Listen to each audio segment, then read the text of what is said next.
Recentemente, um vídeo que eu gravei há 3 anos atrás voltou a viralizar, que é sobre um alerta que eu fiz para a André Surak. Desde quando a André Surak se converteu, eu fiquei muito feliz pela conversão dela, sempre acompanhei o ministério dela, a vida dela em Cristo. Li o livro da André Surak, inclusive é um testemunho lindo, uma história tremenda para a glória de Deus. Porém, no ano de 2020, eu estava acompanhando a André Surak em uma das suas redes sociais e eu percebi que ela estava ficando muito fanática pela religião. Ela estava muito radical e extremista em relação à religiosidade. Tipo, não pode isso, não pode aquilo, tipo, não pode nada. E eu fiquei incomodada. E quando eu vi a André Surak nesse fanatismo religioso, imediatamente veio aquele versículo no meu coração que se encontra em 1 Coríntios 10:12, que fala: aquele que está de pé, cuide para que não caia. E imediatamente eu senti, o Espírito Santo ministrou no meu coração: ela vai cair. Passando-se alguns dias, explodiu a polêmica da André Surak contra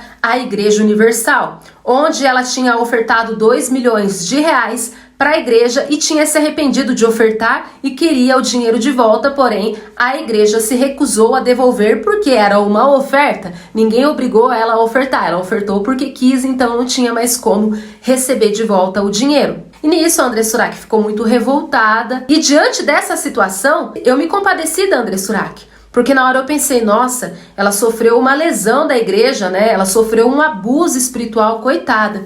Vou orar por ela. E decidi orar pela André Surak porque eu senti pena dela. E quando eu fui orar por ela, eu tive a primeira visão. Hoje é dia 5 de agosto de 2023 e quando eu tive essa visão foi em novembro de 2020, ou seja, há 3 anos atrás. E nessa visão eu vi simplesmente a André Surak desviada e ela estava voltando de uma balada junto com o filho e mais um homem. E parecia que eles estavam bêbados dentro do carro, voltando de madrugada, e nisso acontecia um acidente e a André Surak morria ali bêbada e desviada. Quando eu tive essa visão, a André Surak ainda não tinha se assumido desviada nas redes sociais e eu fiquei sem entender. A primeira coisa que eu fiz foi mandar mensagem para a André Surak no privado. Porém, devido a André Surak ter muitos seguidores já no tempo, ela não via a minha mensagem e aí o Espírito Santo ficou me incomodando. Vá e avise a André Surak do perigo que ela está correndo. E aí eu decidi gravar um vídeo no Stories do meu Instagram e fiz o alerta para André Surak. Pedi para os meus seguidores marcarem o nome dela. Através disso, ela visualizou o aviso de Deus, porém, ela ignorou. O Instagram dela apareceu que ela tinha visto o story, porém, ela ignorou e não falou nada. E aí ela ficou em cima do muro, né? Ela ia para a igreja, voltava pro Miss Bumbum, ia pra igreja, fazia campanha de cerveja. Ela desviava e voltava, ficava em cima do muro. Até que em 2021, Deus pediu para eu gravar mais uma vez para reafirmar a visão que eu tive, porque ela ainda continuava correndo risco de vida. E eu mais uma vez gravei mais um vídeo dando o mesmo alerta para André Surak. Porém, ela viu e de novo ela desprezou, ela não acreditou, não deu crédito, zombou da profecia, continuou desviada. E aí eu decidi não avisar mais. Já tinha avisado 2 vezes e diante de Deus eu falei: Deus, minha parte eu já fiz. Não vou mais ficar avisando, ela já sabe. O recado já foi dado, então diante do Senhor as minhas mãos estão limpas do sangue da André Surak. Porque na palavra do Senhor em Ezequiel 3:11, Deus diz ao profeta Ezequiel: diga-lhes o que eu, Senhor, estou dizendo, tanto se lhe derem atenção como se não derem. A função do profeta é falar apenas o que Deus manda, mesmo se as pessoas acreditarem ou não. E a minha parte eu fiz. Deus usa profetas para avisar pessoas sobre morte? Com certeza. Na palavra do Senhor, em Isaías 38:1, fala quando Deus usou o profeta Isaías para alertar ao rei Ezequias de que ele iria morrer, porque o rei Ezequias não estava agradando a Deus. Porém, na palavra do Senhor diz que o rei Ezequias se arrependeu e assim pediu mais uma chance para Deus. E devido ao arrependimento do rei Ezequias, a palavra do Senhor diz que Deus acrescentou mais 15 anos de vida para o rei Ezequias. Ou seja, Deus estava alertando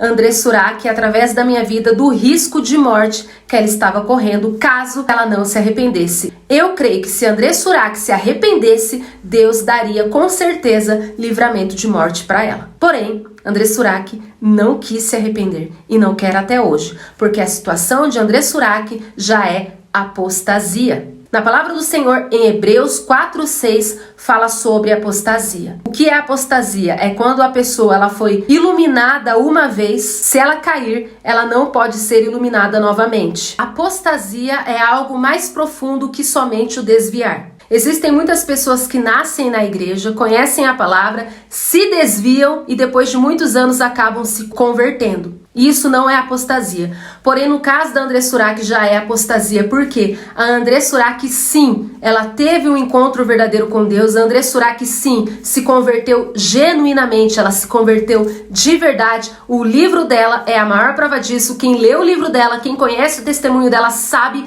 que a conversão dela foi verdadeira. Ela teve um encontro verdadeiro com Jesus, sim. André Surak conheceu Jesus, sim. Ela conhece a palavra de Gênesis a Apocalipse. Tanto é que ela ficou 6 anos firme, em castidade, pregando o evangelho e fazendo missões. Ou seja, André Surak não é inocente diante de Deus. Ela não é coitadinha. A André Surak escolheu voltar para o mundo e tudo que ela faz, ela tem consciência de que é pecado. E isso é apostasia. André Surak atualmente se encontra 7 vezes pior. Na palavra do Senhor em Mateus 12, 43, 45, fala sobre a situação de uma pessoa que se desvia e assim ela fica 7 vezes pior diante da situação que ela foi resgatada por Deus. A situação atual de André Surak ela já está 7 vezes pior e se encontra em apostasia. Recentemente, André Surak falou em seus stories que ela ama Jesus. Isso é uma mentira. André Surak não ama Jesus, porque na palavra do Senhor em João 14, 21 está escrito que o próprio Jesus disse: aqueles que me amam obedecem aos meus mandamentos. André Surak não obedece a Jesus e por isso ela não o ama. André Surak, ela ama a Mamon. André Surak ama ao dinheiro, como está escrito na palavra do Senhor em Mateus 6, 24. Que é impossível amar a 2 senhores. Ou você ama a Deus, ou você ama ao dinheiro. E André Surak escolheu amar ao dinheiro. André Surak, ela é uma adoradora de Mamon. Já faz 3 anos que eu dei o meu primeiro alerta para André Surak e muitas pessoas falam: ué, já fazem 3 anos que você avisou. André Surak de fato só tem piorado e mergulhado no pecado, mas ela não morreu. O tempo não é meu, eu não desejo que André Surak morra, pelo contrário, o meu desejo é que ela se arrependa e assim receba um livramento de morte de Deus, porém na situação dela é quase irreversível, mas para Deus nada é impossível, né? Enquanto há vida, há esperança. Porém, André Surak não é coitadinha. Tirem isso da cabeça de vocês. Ela não é inocente. E o tempo é de Deus. Na palavra do Senhor diz que o profeta Jeremias pregou por décadas e décadas o arrependimento ao povo de Israel e mesmo assim eles não se arrependiam. Na Bíblia diz que o profeta Jeremias por anos e anos avisou: se vocês não se arrependerem, Deus vai levar Israel cativo à Babilônia e lá grande será o sofrimento. E na Bíblia diz que o povo de Israel nunca deu crédito ao que Jeremias avisava e eles zombavam de Jeremias. Até que tudo aconteceu e não houve tempo para arrependimento. E aí muitas pessoas podem falar: ué, mas Deus não é carrasco, Deus é amor, Deus não é mal. De fato, Deus, ele mostra o amor dele avisando a André Surak já há 3 anos. Isso já é a maior prova de amor que Deus tem por ela, porque Deus está dando chance para ela. 3 anos avisando: se arrependa, se arrependa, se arrependa. E ela não quer se arrepender. Então, quando o mal vier sobre ela, da maneira que eu vi em visão, a culpa não vai ser de Deus, a culpa vai ser dela, que escolheu servir a Satanás, que escolheu voltar para o mundo. E Deus ainda foi misericordioso de ficar avisando ela por anos e anos. E outra, quem vai levar a alma da André Surak não vai ser Deus, não, é Satanás. Porque hoje ela serve a Satanás, hoje ela vendeu a alma dela pelas bandejas de Satanás. E na palavra do Senhor está escrito: o que adianta ganhar o mundo e perder a alma? André Surak escolheu ganhar o mundo e assim está perdendo a sua alma. Então não pensem vocês que é Deus que vai matar André Surak. Quem vai ceifar a vida de André Surak é Satanás. É ele que quer matar André Surak. É Satanás que quer ceifar a vida dela e assim levar a alma dela de uma vez por todas para o inferno.